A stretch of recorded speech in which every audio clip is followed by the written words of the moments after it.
ओम गम गणपतये नमः। ओम श्री सरस्वत्यै नमः। ओम श्री सद्गुरु परमात्मने नमः। 49वां सर्ग है, 8वां श्लोक। तत्वज्ञानी महानुभावों की दृष्टि में यह सारा जगत रूपों का आलोक मात्र, आकाश में विचित्र मणि समूह के किरण जाल सा उत्थित एकमात्र शून्य स्वरूप ही स्थित है। कहने का तात्पर्य है कि जो तत्वज्ञानी महानुभाव लोग हैं, यानी कि महान अनुभव से संपन्न है, अब उनकी दृष्टि में यह जगत कैसा प्रतीत होता है उसका वर्णन किया गया है। तो बोलते हैं कि यह उनके लिए यह जगत आलोक मात्र है।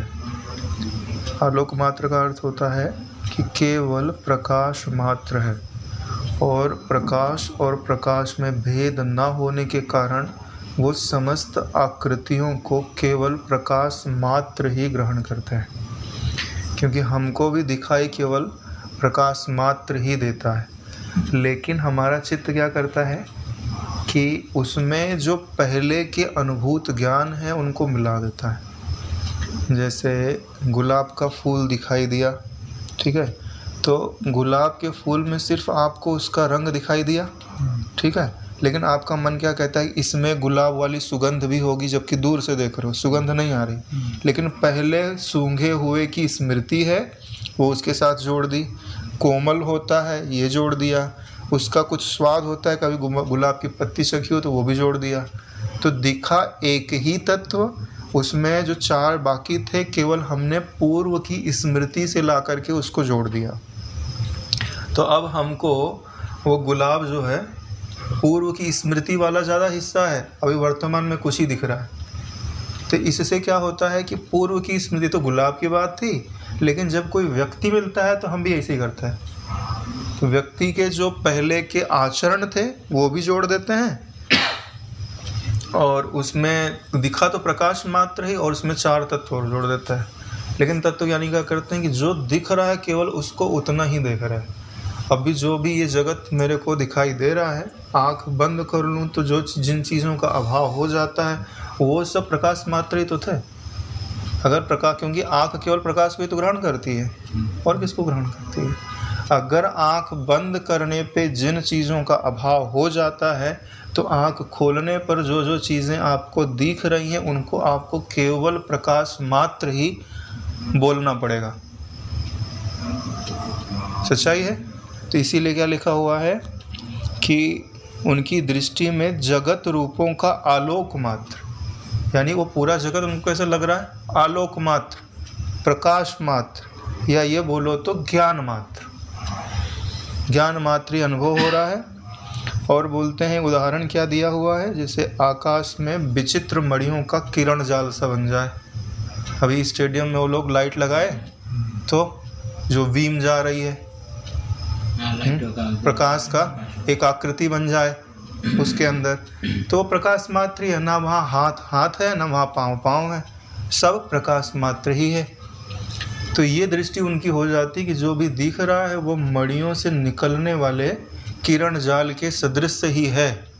वास्तव में ना यहाँ कोई मुझसे भिन्न कोई सत्ता है, ना कोई व्यक्ति है, ना कोई वस्तु है। जिसका ऐसा निश्चय है, नारायण वही शांति को प्राप्त होता है। स शांतिम अधिगच्छति। जिसको यह निश्चय नहीं है, जो बड़ी ऊंची अवस्था को प्राप्त करके भी यह देखता है कि ये व्यक्ति तो ज्ञानी है और ये व्यक्ति अज्ञानी है, तो उसने क्या दोष किया, भेद खड़ा किया। और भेद सदैव अशांति का कारण बनेगा। भले वो अपने आप को ज्ञानी माने, और 2 4 10 को और को ज्ञानी माने, और लाख लोगों को अज्ञानी माने, भेद है ना। तो इसीलिए बोलते हैं कि चित्त को पूर्ण विश्राम कब मिलता है, जब अभेद में स्थिति होती है। भाई एक सपने के अंदर अगर आपको लगे कि कोई महापुरुष या ज्ञानवान है और लाख लोग बैठ के सत्संग सुन रहे हैं, तो सपना टूटने पे क्या अनुभव आवेगा कि ज्ञानी का ज्ञानीपना और अज्ञानियों का अज्ञानीपना स्वप्न में बाधित था। यही तो अनुभव होगा, सच्चाई है ना। तो यही दृष्टि जागृत में हमको बना लेनी है कि यहाँ जितनी भी स्वयं की आकृति सहित जितनी भी आकृतियाँ दिखाई दे रही हैं वह केवल प्रकाश मात्र है या ज्ञान मात्र है। क्यों प्रकाश मात्र शब्द इसलिए अच्छा लग रहा है क्योंकि अभी उनका अनुभव पढ़े थे ना, तो उनको प्रकाश रूप अनुभव में आती थी, तो उनको देखना भी आसान है। जैसे ये दिखाई दे ना, प्रकाश मात्र ही तो है, आंख बंद कर लूँगा नहीं दिखेगा, इसका मतलब प्रकाश मात्र है। तो इनको केवल प्रकाश मात्र ही समझना। इसमें जो व्यक्तित्व का आरोप है, उस व्यक्तित्व पे जो अच्छेपनों का आरोप है या बुरेपनों का आरोप है, शत्रु का भाव है, मित्र का भाव है, उन सबको निकाल दो, ठीक है। क्योंकि अगर तुम धर्म को पकड़े रहोगे तो भी भेद रहेगा,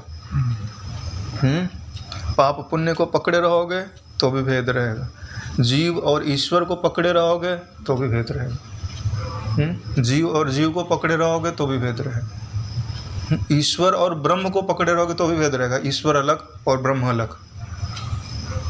देखो क्या क्या निवृत्त करना पड़ता है, जीव निवृत्त करना पड़ेगा, संसार निवृत्त करना पड़ेगा और ईश्वर निवृत्त करना पड़ेगा। तीनों को निवृत्त कर दो, तीनों की उपाधि हटा दो, फिर जो तीनों में मिलता है एक कॉमन चीज़, वो है ब्रह्म। अगर संसार हटा दोगे तो भी ब्रह्म मिलेगा, जीवत्व हटा दोगे तो भी ब्रह्म मिलेगा और ईश्वरत्व हटा दोगे तो भी ब्रह्म मिलेगा। तो ये जो तीन है, ये जब आपस में मिलते हैं तो इनके 6 भेद हो जाते हैं। तो यही 6 भेद खड़े होते हैं जिनका निराश करना पड़ता है। अगर इन 6 में से एक भी भेद जीवित है तो वो आपका फिर से पुनर्जन्म करा देगा। 6 भेद कौन सा है? जीव और जीव का भेद, ये जीव अलग है, ये जीव अलग है, ठीक है। जीव और संसार का भेद, ठीक है। जीव और ईश्वर का भेद, ठीक है। ऐसे ही ईश्वर और संसार का भेद, ठीक है। और फिर ऐसे ही एक भेद और बनता है कि ईश्वर या जीव या संसार, इनका ब्रह्म से भेद, कि ये क्या ब्रह्म से अलग है कि ब्रह्म से एक है। ऐसे कुल मिलाकर के 6 भेद बनाए जाते हैं और इन 6 भेदों को अनादि कहा जाता है। ये 6 भेद कब से प्रारंभ हुए नहीं कहा जा सकता है, लेकिन ये ज्ञान से शांत अवश्य है। ये बापूजी ने बताया हुआ है, ये 6 भेद बताए हुए हैं। अब इन 6 भेदों की निवृत्ति कर लेनी चाहिए। क्या निवृत्त हुए कि नहीं निवृत्त हुए?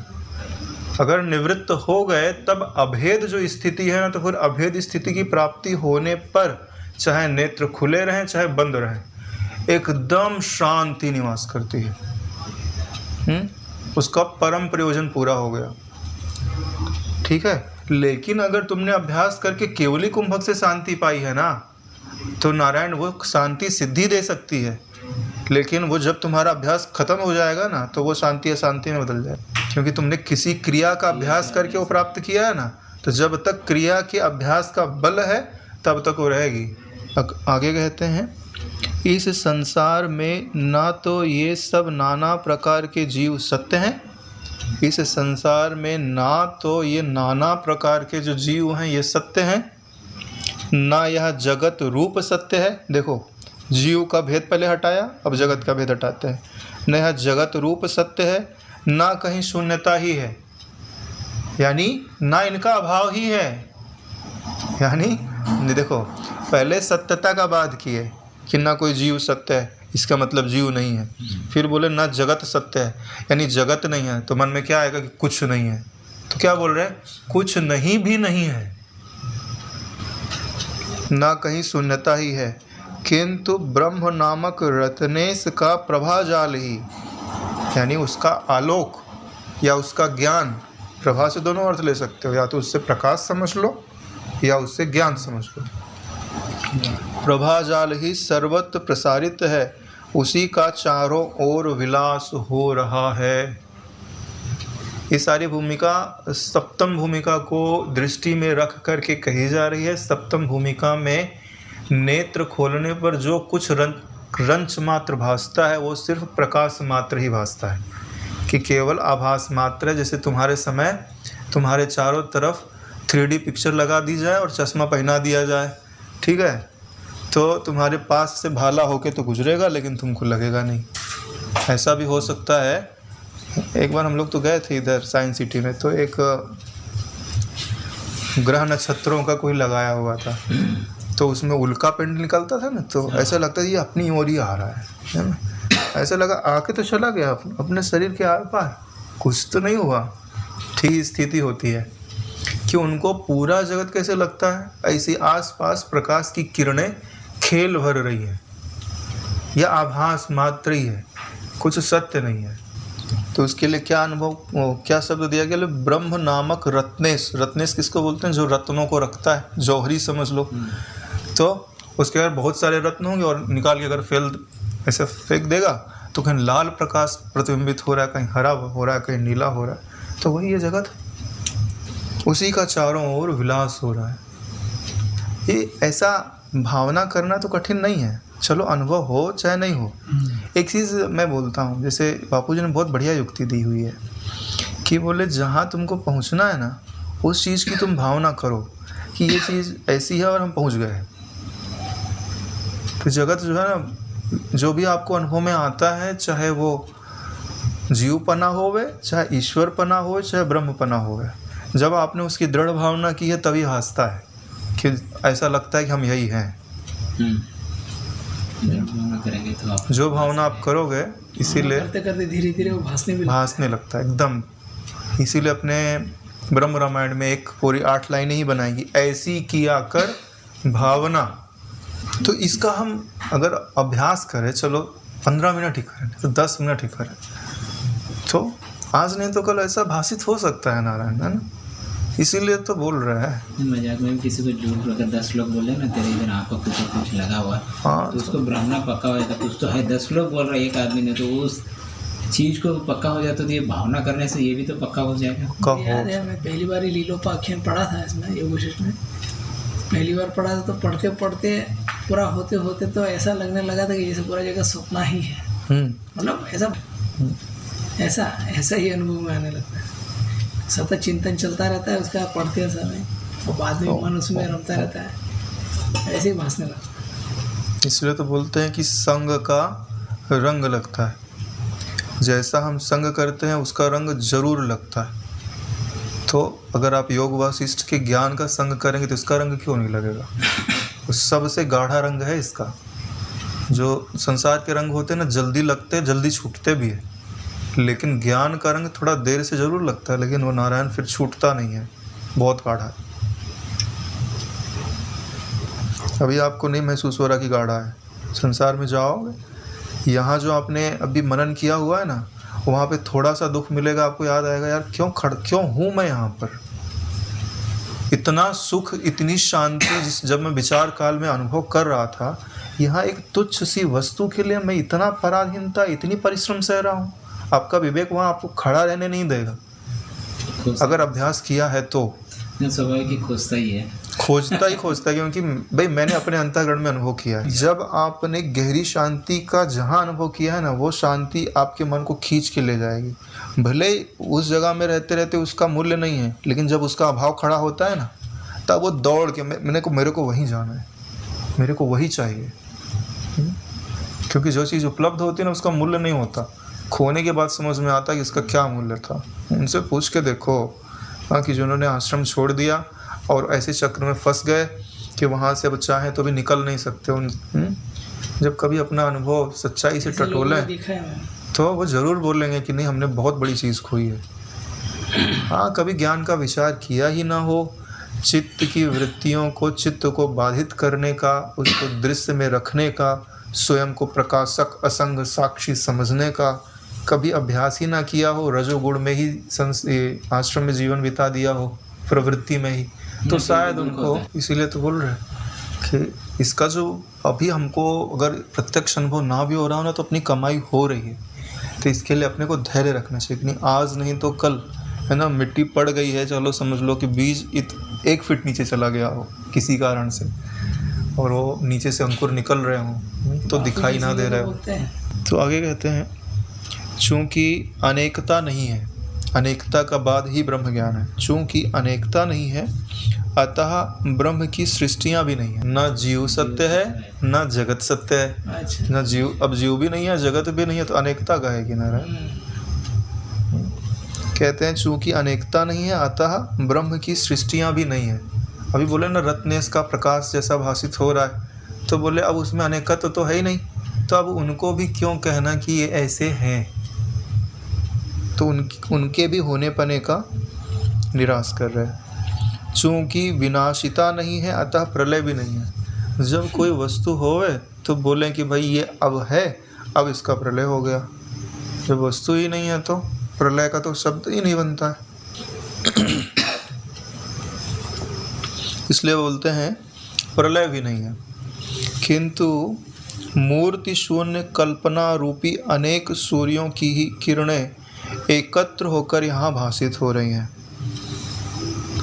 कल्पना रूपी अनेक सूर्यों की ही किरणें, बोले ऐसा सूर्य हो जिससे कल्पना की किरणें निकलती हों, उस सूर्य का क्या नाम है? मन नारायण।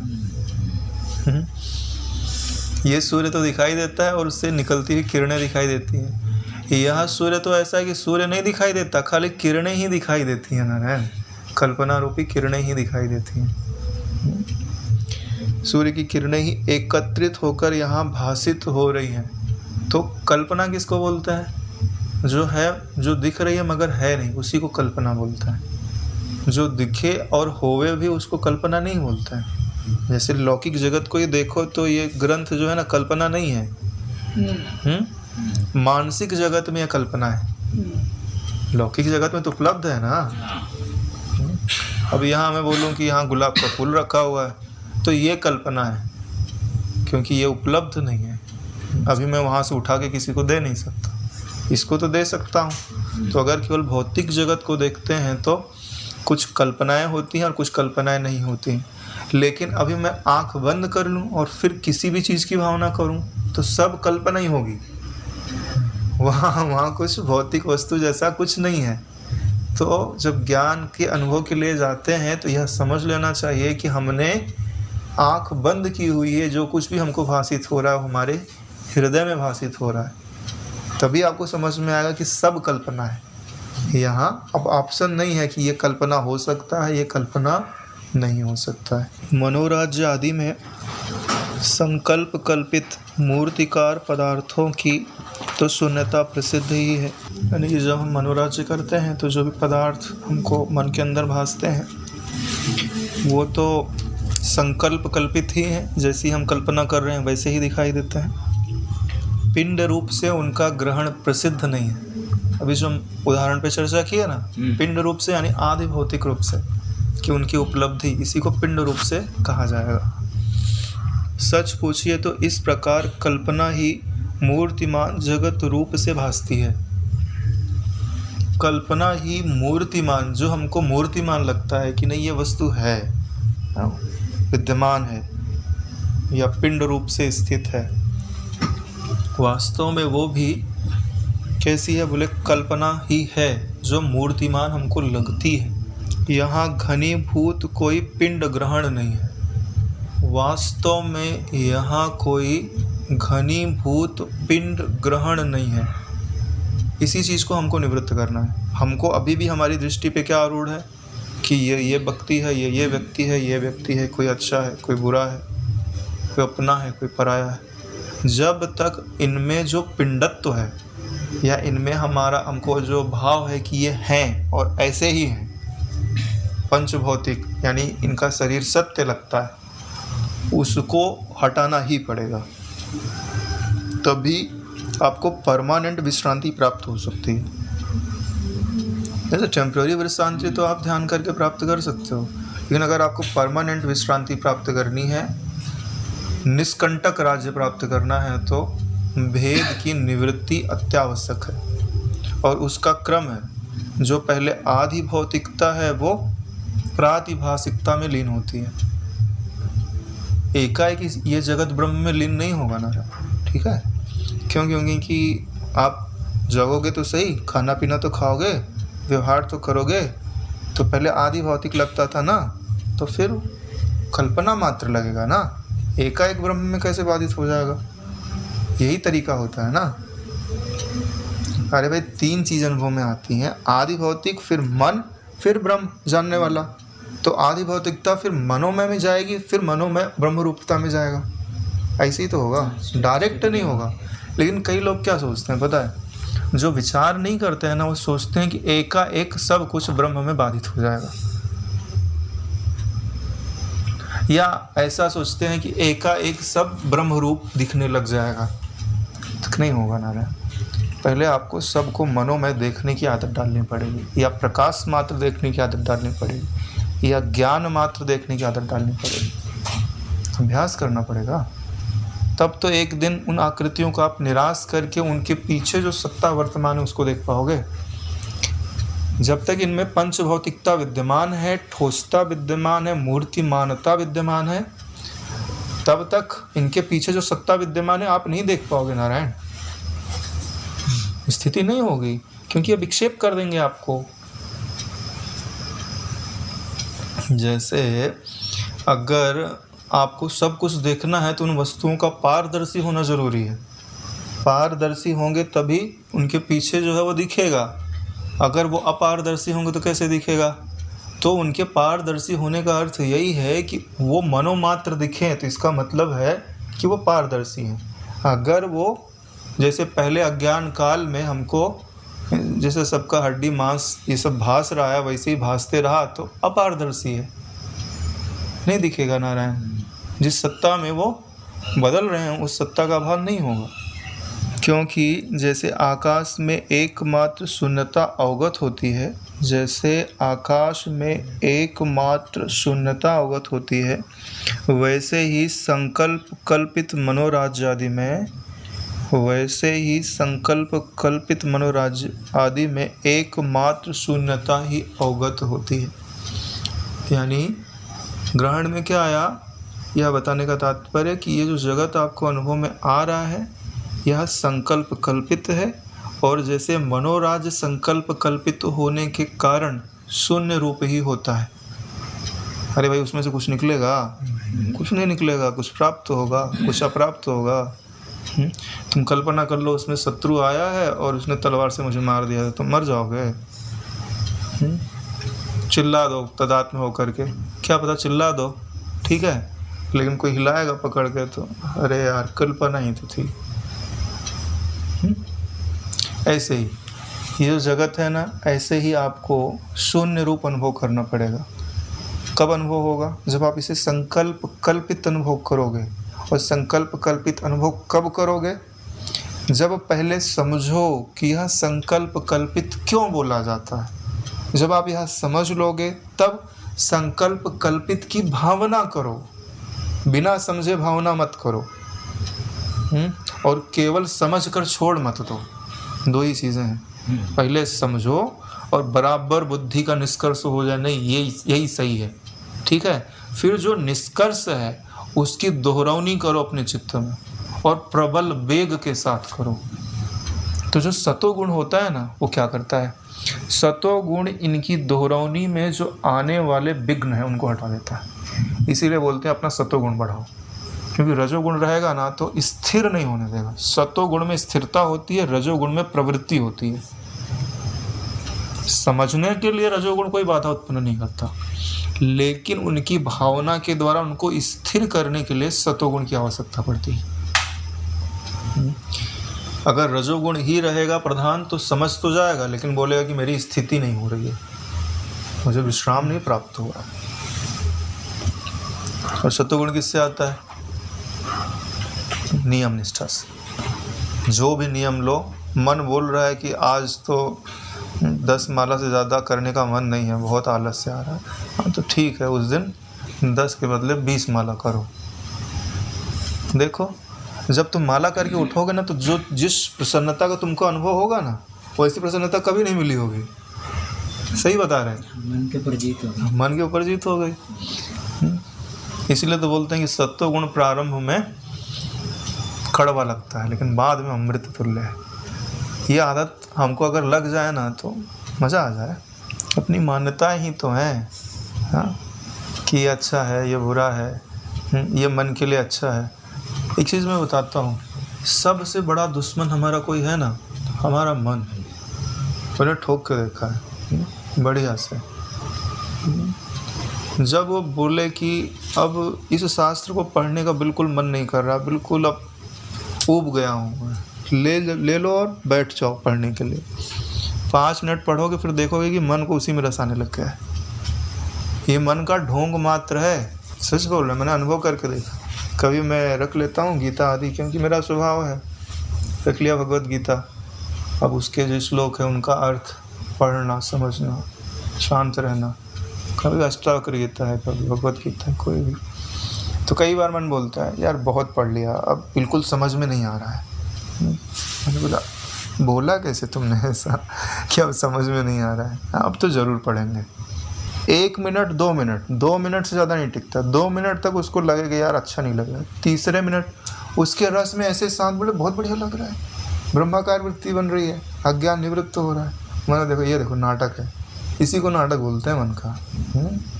1 मिनट पहले स्वीकार करना बिल्कुल नहीं जा रहा था, अब वो शांति मिलने लग गई, वो आनंद मिलने लग गया, तो दौड़ के आ गया वो पुरस्कार लेने के लिए। 1-2 बार कर लो तो मन को भी आदत हो जाती है यार इसको सलाह देना अच्छा नहीं है, सलाह देने को भारी पड़ जाता है। फिर मन जल्दी से विकल्प नहीं करता है। ये जो हम क्रियाएं करते हैं ना, इसमें 2 पक्ष होते हैं, एक संकल्प होता है, एक विकल्प होता है। विकल्प किस में ज़्यादा होता है पता है? जो मन के पीछे चलता है। एक बार मन को काटना चालू कर दो ना, तुम्हारा विकल्प वाला जो हिस्सा है ना वो खत्म हो जाएगा।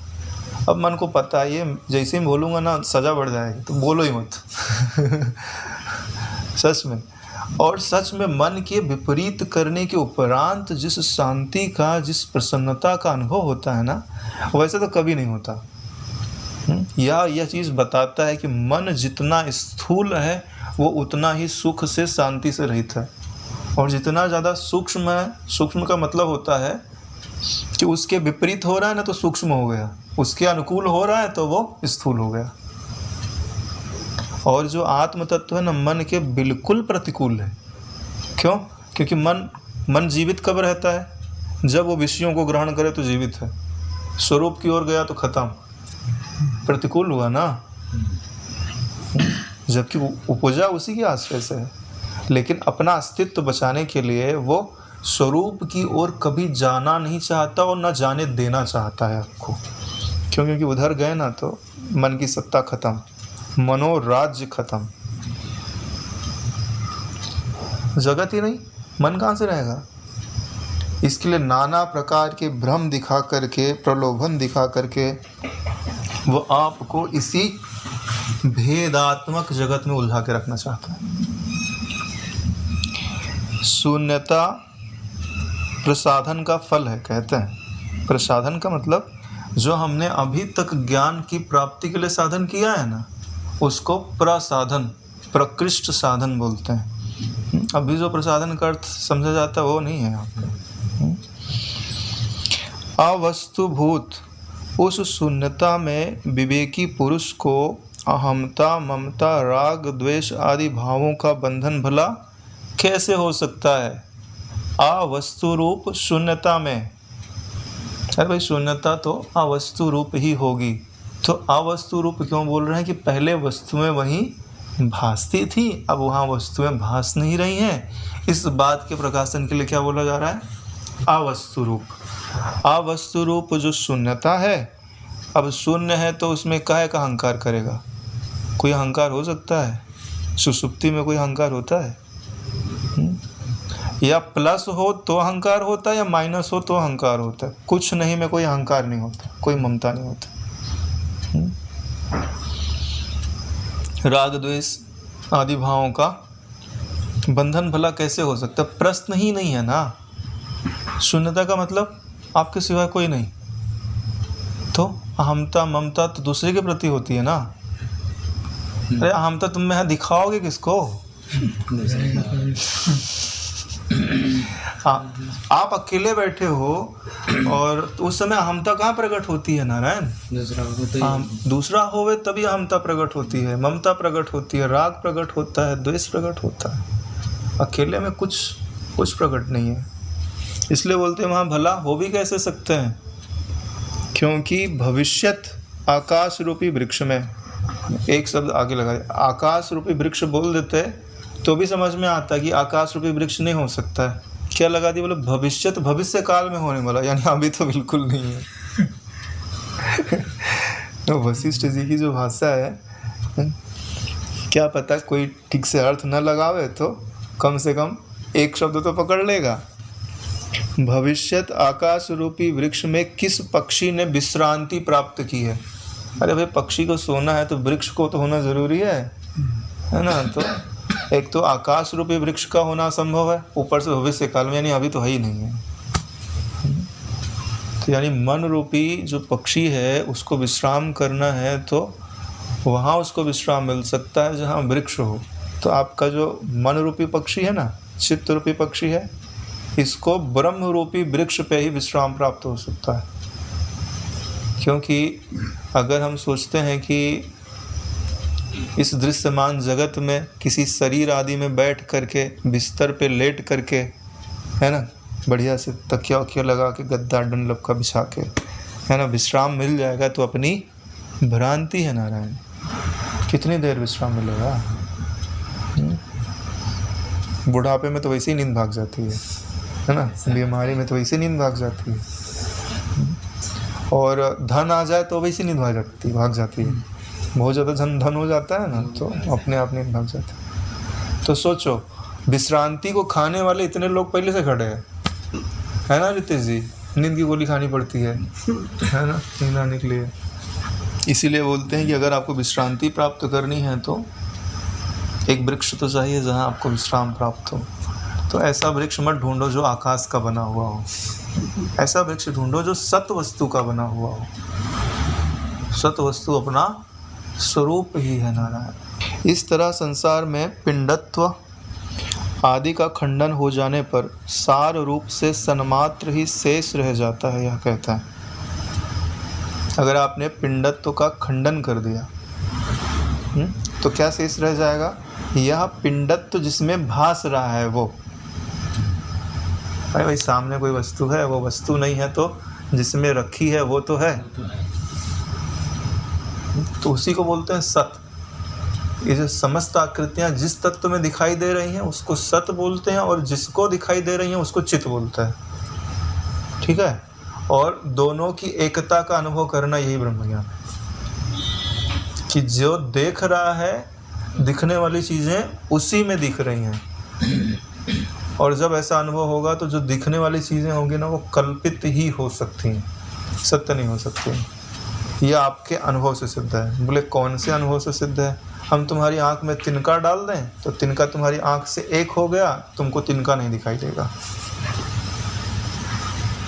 सच्चाई है आपकी नारायण। यानी जो तुमसे एक हो जाता है वो देखा नहीं जा सकता है, सिर्फ उसकी कल्पना हो सकती है। जब आँख में तिनका चला जाता है तो हमको दिखाई नहीं देता, लेकिन हम कल्पना करते हैं कि मेरी आँख में तिनका चला गया, यानी तिनका कल्पना में है, आँख में दिख नहीं रहा है। ऐसे स्वरूप में कुछ दिखेगा नहीं, लेकिन उसकी कल्पना होगी कि मुझ में है।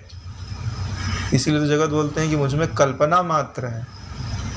अब इसमें कोई संशय नहीं है, संशय के लिए जगह ही नहीं है, एकदम क्लियर तत्व ज्ञान है ना भाई। इन सांसारिक जीवों की कोई पिंडता नहीं है, यानी कोई ठोसता नहीं है। देखो, इन शब्दों को, इन वाक्यों को पढ़ के गुजर नहीं जाना है।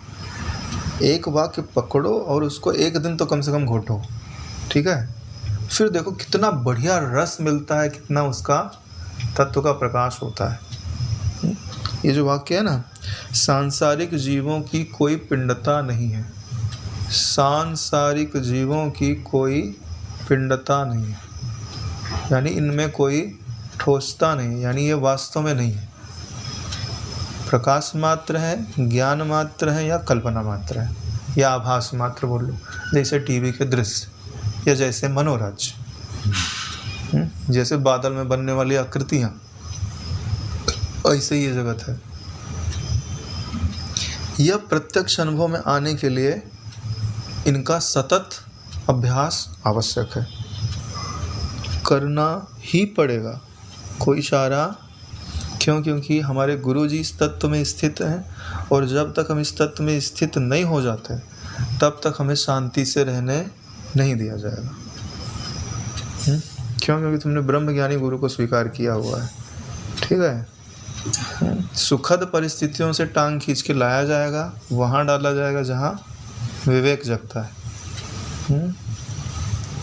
तुम मत सोचो कि तुमको स्वर्ग में रहने दिया जाएगा।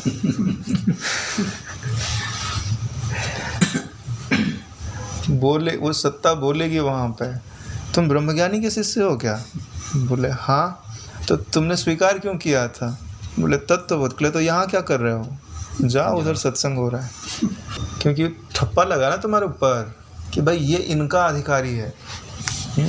जैसे आपने टिकट ले ली हो लास्ट वाले स्टेशन तक जाने की, बीच में बोले कि बढ़िया लग रहा है इधर ही उतर जाते, तो टीटी ने बुलाया, बोले टिकट दिखाओ। बोले वहाँ जाने का, तो यहाँ क्यों उतर गए? वहाँ जाओ, निकलो यहाँ से। फिर से ट्रेन पे बिठा दिया। हम लोग उतरना तो चाह रहे थे, लेकिन बोले ये तुम्हारी मंजिल नहीं है, कहाँ जा रहे हो? ऐसा ही है नारायण।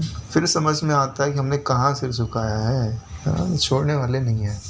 वो लक्ष्य पूरा होना चाहिए। वहाँ की भावना करो और वहाँ पहुँच जाओ। वहाँ पहुँच जाओ। अगर तुम साधनों को, स्टेशनों को ही मंजिल समझ लोगे ना, तो गुरुजनों के पसंद नहीं पड़ता नारायण। फिर घड़ाई के अधिकारी हो, फिर तो अच्छे से घड़ाई होगी।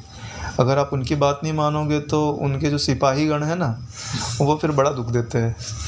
हाँ, ये सच बता रहा है। ये जो आपके मन के अंदर ये जो चिंताएं उपजती हैं, परेशानियां उपजती हैं, ठीक है, ये क्या है? आपके शरीर में जो रोग उपजता है, ये क्या है?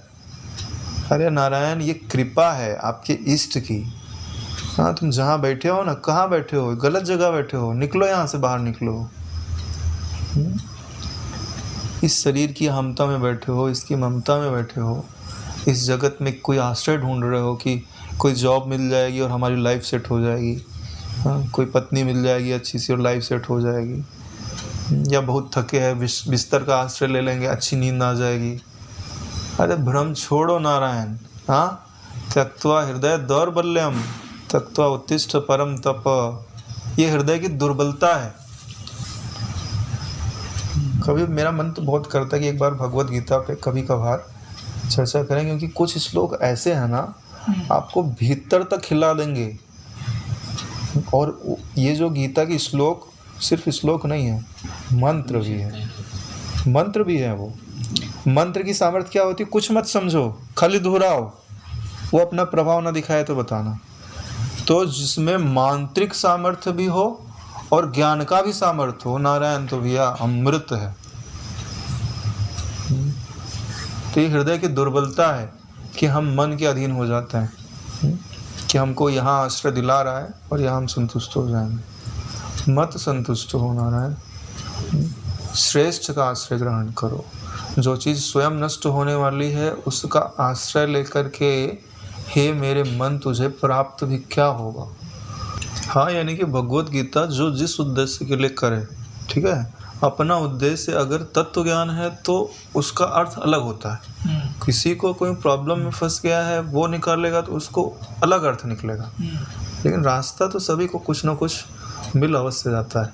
भक्ति वाले को निकालना होगा तो अलग अर्थ निकलेगा, है ना। तो जैसे अपन लोग जो विचार करते हैं प्योर तत्व ज्ञान, है ना। अब अपने को संसार में कुछ रखना नहीं है, ठीक है। प्योर तत्व ज्ञान मतलब फुल वैराग्य। फुल वैराग्य का मतलब होता है संसार का कुछ नहीं रखना है, कुछ नहीं चाहिए, ठीक है। पूरा ईश्वर चाहिए, उससे कम में काम नहीं चलेगा। हाँ, नचिकेता इतना छोटा है ना, उसको नहीं बहला पाए। अपन तो कितने 30-35 साल के हो गए, 40 साल को होने को आए हैं। हाँ, तो ईश्वर की कृपा है कि ये समझ बनी रहे नारायण, हम बढ़ती रहे। नहीं तो भैया तो एक चुटकी में माया तुम्हारी चित्तवृत्ति को ऐसे फंसा देगी ना ले जाके। बोले बड़ा बोल रहा था, हाँ, कि मैं फंसता नहीं हूँ बड़ा। भाई इस चीज़ का मैंने अनुभव किया हुआ है। कभी कभी चैलेंज मत करना भैया, कभी नहीं सोचना ये बातें, कभी ऐसा नहीं सोचना, कभी भी फंसाती तो ये चीज़ ऐसी है। अरे जब तोतापुरी जो वेदांत निष्ठ, हाँ, बोले माया नाम की कोई शक्ति नहीं होती है। हाँ, किसकी उपासना करता है? ये तो सब बाधित भासमान है। बोले नहीं गुरुजी, इस जगन माता है। हाँ, भले ज्ञान की स्वीकृति के लिए आप बोल देते हैं, लेकिन ऐसा नहीं बोलना चाहिए। बोले नहीं, जब कल्पना मात्र है, कहाँ इनको स्वीकार कर रहे हो? बोले ठीक है, आपको अनुभव करना है? बोले हाँ, करा सकता है। तो बोले ठीक है, हम प्रार्थना कर देते हैं। कर दिया काली माता से प्रार्थना। अब देखो, जो तुम्हारी ब्रह्मनिष्ठा है ना, बुद्धि पे तो रखी हुई है ना, जो दस्त लगे। ठीक, अब शरीर में बल ही नहीं रह गया। तो अब बुद्धि तो आपके शरीर से जुड़ी हुई है, अब उस तत्व का निश्चय ही नहीं पकड़ पा रही।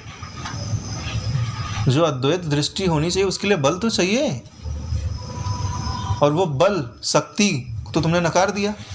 तो ना तुम्हारे शरीर में शक्ति रहेगी, ना मन में शक्ति रहेगी, ना बुद्धि में शक्ति रहेगी। फिर अब लग रहा है यार मेरा ज्ञान कहाँ गया, सब असक्त पड़ा हुआ है। बोले मैं स्वीकार करता हूँ, सत्ता है जो बंधन भी डाल सकती है और मुक्त भी कर सकती है। वही चिति है, वही महाकाली है, वही महासरस्वती है, वही जगत जननी है। शंकराचार्य जी को भी अनुभव हुआ नारायण। वो तो मतांतरों खंडन करने वाले, तो देखा ये लोग तो शाक्त उपासक है, शक्ति के उपासक है, खंडन कर दिया अच्छे से। ठीक है, कि कोई शक्ति वक्ति नहीं होती, एक ब्रह्म है, अद्वैत। हाँ, अद्वैत निष्ठा जो है उन्होंने प्रतिपादन कर दिया। तो लग गया होगा शक्ति को भी, बोले कि ये तो यार कुछ ज़्यादा ही हो रहा है। हाँ, थोड़ा तो चलता है मगर ज़्यादा ही हो रहा है। तो ऐसे तो सब शक्ति की उपासना ही छोड़ देंगे। तो उनको भी पेट में जो है बड़ी प्रॉब्लम हो गई, समस्या हो गई। तो पड़े थे तो अपने इष्ट को याद करने लग गए, जो भी तत्व जिनका भी रहा होगा। तो कहीं से एक वैद्य आए, तो उन्होंने उनको दवाई दे दी। बोले मैं दवाई तो दे रहा हूँ, लेकिन ये दवाई जो है दही के साथ लेनी है। तो दही मिल जाएगी तो आपका इलाज हो जाएगा। दवाई उनके हाथ में दिया और चल दिया वो। बोले अब तो यार चलने की भी सामर्थ्य नहीं है, कोई दही दे जाता तो अच्छा रहता। एक स्त्री दिखाई दी मटके पे दही लेके, दही ले लो, जानबूझ के उधर से निकल रहे, दही ले लो, दही ले लो।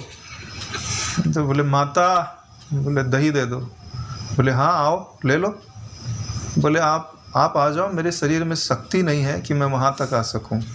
तुझ में शक्ति नहीं है कि तू यहाँ तक आ सकता है, और तेरे में ये शक्ति है कि तू शाक्त मत का खंडन कर सकता है, तुम शक्ति का खंडन कर सकता है। यानी तुमने इतनी शक्ति है कि तुम शक्ति का खंडन कर सकते हो, और वहाँ से चल कर के यहाँ तक आ नहीं सकते हो। तब उनको एहसास हुआ कि नहीं, जितना सत्य ब्रह्म है उतना ही सत्य उसकी सामर्थ्य भी है। तुम अद्वैत ज्ञान की चर्चा कहाँ कर रहे हो? हाँ, तुम विचार काल में बैठो, देखो ये जो शक्तियाँ हैं ना, ये आपको कब तक डिस्टर्ब नहीं करती है? जब तक उस ज्ञान का उपयोग आप अपने अज्ञान की निवृत्ति के लिए करते हो, कोई डिस्टर्ब नहीं करेगा, निराश करते जाओ। लेकिन जब तुम उसको किसी दूसरे को प्रदान करते हो, तब आपको यह देखना पड़ता है कहीं अपात्र को तो नहीं मिल रहा है। जब वो अपात्र को मिलने लगेगा और वो उसका गलत उपयोग करने लगेगा ना, तो वो शक्तियाँ तुमको अड़ंगल जरूर लगाएंगी।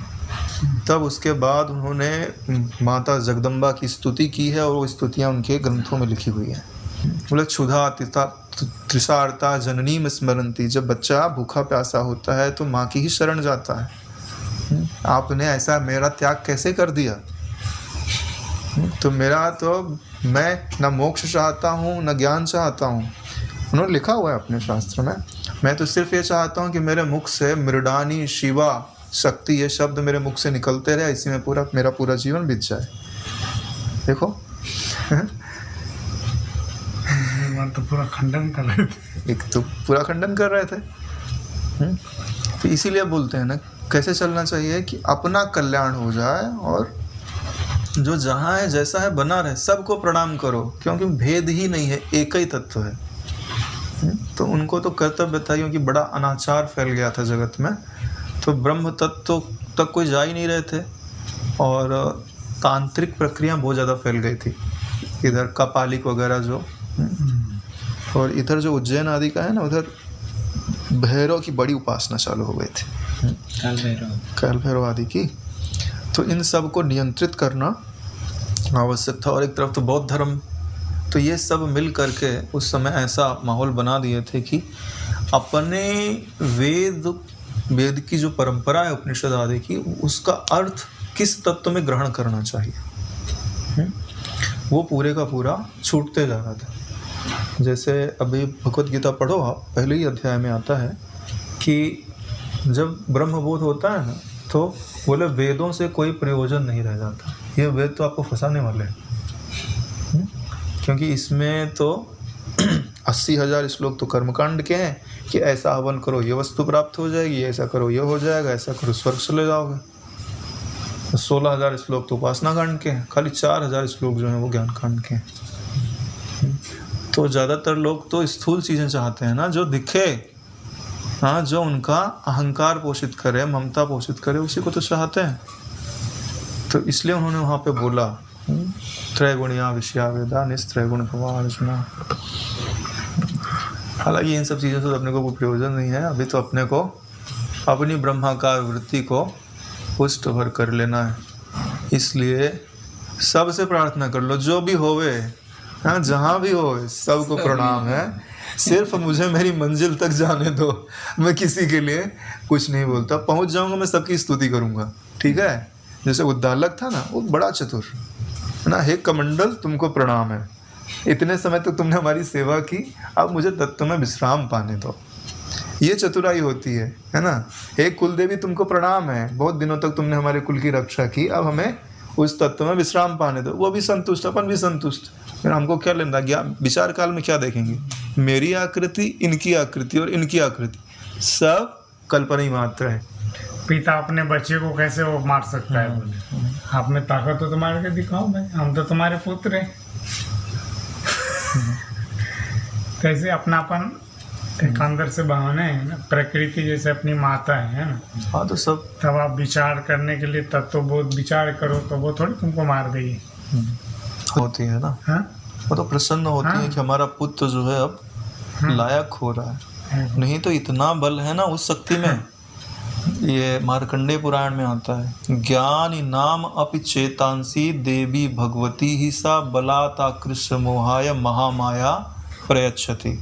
इस महामाया में वह ताकत है कि जो ज्ञान शिरोमणि होवे उसके भी चित्त को मोह में डाल दे। इसके लिए कभी अपने ज्ञानी पने का, कि मेरे को अपने अद्वैत तत्व के निश्चय का, हाँ, इतना है कि कोई डिगा नहीं सकता है।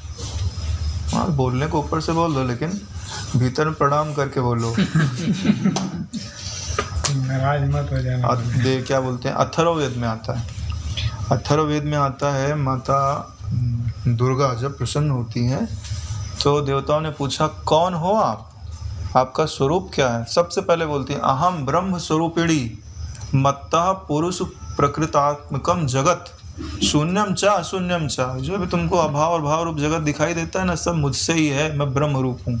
वहाँ पे अपना निवास स्थान क्या बताती हैं पता है, आत्म स्वरूप को धारण करने वाली बुद्धि वृत्ति में मेरा निवास स्थान है। अथर्ववेद में आता है। और बोलती हैं कि ये आत्म स्वरूप पर मैं ही इन आकाश आदि का निर्माण करती हूँ। आगे जाकर ये क्या बोलती है पता है, सिद्ध भी मैं हूँ, राक्षस भी मैं हूँ, पिशाच भी मैं हूँ, 11 रुद्र भी मैं हूँ, 12 आदित्य ही भी मैं हूँ, सब पूरा गिना दिया। फिर क्या बोलती हैं, या एवं वेद, जो ऐसा जानता है सा शोकम तरित, तो शोक से तर जाता है। सा दैवी संपदम आपनोति, वह दैवी संपदा को प्राप्त कर लेता है। सोचो, एकत्व का ही तो ज्ञान है जो आपको दैवी संपदा से युक्त कर दे रहा है, शोक से तार दे रहा है। शोक से तारने का मतलब होता है आपको ब्रह्मवित बना दे रहा है, क्योंकि ब्रह्मवित ही होता है जो समस्त शोकों से तरा हुआ होता है। अथर्ववेद में आता है ना, क्या महिमा है इस तत्व की। और जो अपन ये अद्वैत ज्ञान पढ़ते हैं ना, इसका इतना महत्व है ना, लेकिन निरहंकार होना चाहिए, बड़ी बात ये है। हाँ, ऐसा नहीं कि बाद में आगे जाके ज्ञान का अहंकार कर लेवे। निर्ममो निरहंकारा स शांतिम अधिगच्छति। यही कारण है कि चित्त भी अस्त हो चुका है, यानी यहाँ ना कोई मूर्ति रूप है, ना कोई अमूर्ति रूप है, ना शून्यता है, ना शून्यता है, एकमात्र सतरूप ही शेष रह गया। अधिष्ठान ही शेष है, ठीक है, एकमात्र सत रूप ही शेष है, और मैं उस सत तत्व को प्रणाम करता हूँ। वही मेरा आपा है, वह मेरे मैं को अपने में स्थान प्रदान करे। वही पहले से ही है, ऐसा बोलते हैं हम लोग, क्यों प्रसन्न हो जाए। अरे वो चेतन है, ऐसा मत समझो कि वो जड़ है।